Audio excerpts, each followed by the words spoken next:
So I understand that you're doing some interesting things and you're trying to work on measuring and documenting the embodied carbon savings of material reuse and resource efficiency. So this kind of goes into what you just started talking about. Can you tell us a little more about that?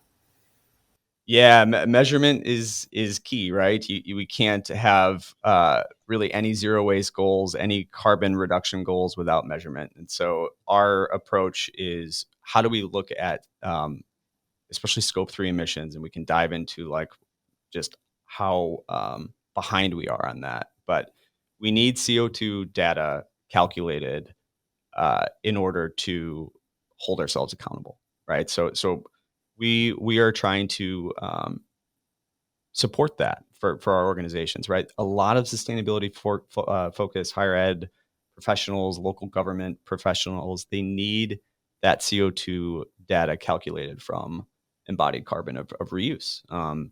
That's to monitor and report their greenhouse gas emissions, right? So the way we're thinking about this really is kind of built around this idea of if you have an asset and you understand the sort of the manufacturing, right, the full manufacturing sort of efforts that went into the production of that asset, the haulers, right, the sort of indirect emissions behind that asset, and you can calculate that in a really nice way.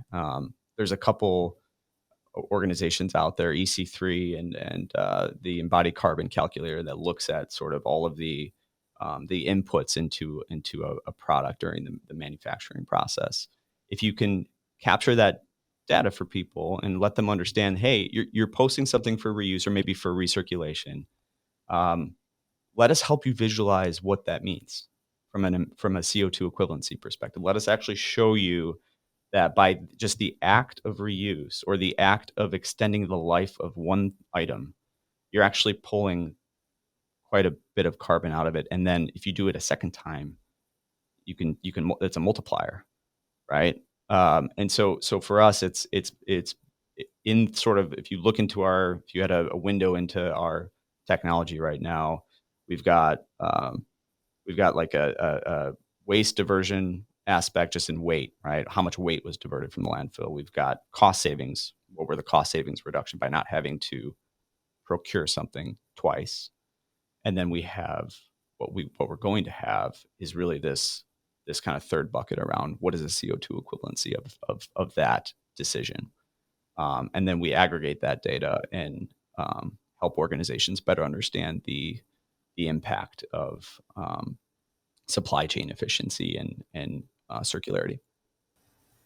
Yeah, absolutely. And you said some key words here that we've talked about in our podcast in the past, such as scope 3 emissions. And I just want to refresh, for people that are listening, scope 3 means the emissions that are associated with something an organization does, but they don't directly control those emissions. So, like Tom was just saying here, if someone is able to reuse and repurpose some products, that means it doesn't have to be manufactured again, and all those steps of extracting the raw materials out of the earth and creating the product are eliminated, so that net embodied carbon is actually kind of saved, and then you're moving that product or asset along the chain, and we're not recreating all those emissions again that are most impactful to the problems we're having today. Everybody's focused on the fuels we burn and electricity we use, but the embodied carbon of products is really